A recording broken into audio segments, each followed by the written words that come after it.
Hello friends, स्वागत है आपका कामेश्वरी दीप चैनल पर। आज मैं आपसे बात करूंगी विद्या पर कभी घमंड नहीं करना चाहिए। घमंड विद्या को नष्ट कर देता है। तो आइए सुनते हैं पहले इस कहानी को।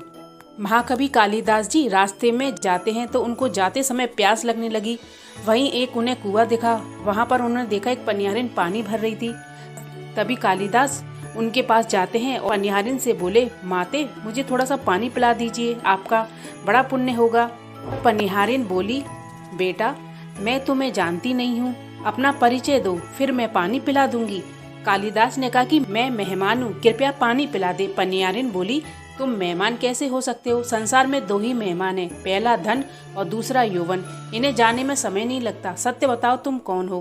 तब तर्क से पराजित होकर कालिदास अवाक रह जाते हैं। कालिदास बोले, मैं सहनशील हूँ, पर आप पानी पिला दो।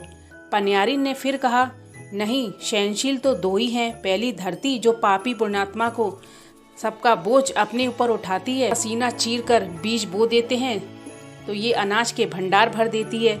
और दूसरे ये पेड़, चाहे जितना भी पत्थर मारो फिर भी मीठे फल देते हैं।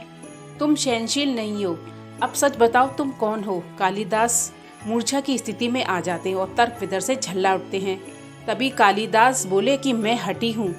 पनियारिन फिर बोली, फिर असत्य, हटी तो दो ही हैं, पहला नख और दूसरे केश, कितना भी काटो बार बार निकल आते हैं। सत्य कहें आप कौन हैं? कालिदास अपमानित और पराजित हो चुके थे। अब कालिदास ने कहा, मैं तो मूर्ख ही हूँ। पनियारिन ने फिर कहा, नहीं, तुम मूर्ख कैसे हो सकते हो?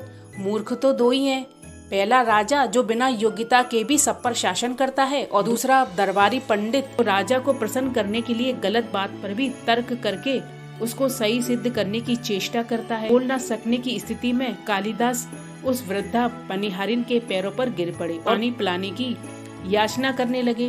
अब वृद्धा ने कहा, उठो बस। आवाज सुनकर कालिदास ने जैसे ही ऊपर देखा तो साक्षात माता सरस्वती वहाँ खड़ी थी। कालिदास पुनः उन सामने नतमस्तक हो गए। तब माँ ने कहा, शिक्षा से ज्ञान आता है, ना कि अहंकार। तूने शिक्षा के बल पर ज्ञान प्राप्त किया और प्रतिष्ठा कोई अपनी उपलब्धि मान बैठा, अहंकार कर बैठा। इसलिए मैं तुम्हारे चक्षु खोलने के लिए मैंने पनिहारिन का रूप धरा।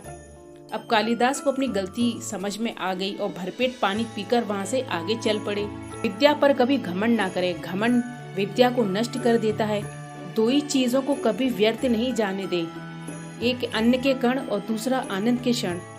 तो धन्यवाद फ्रेंड्स, अगर आपको मेरा वीडियो पसंद आए तो लाइक जरूर कीजिए, सब्सक्राइब कीजिए मेरे चैनल को, बेल आइकन का बटन उसे भी जरूर प्रेस कीजिए। Thank you.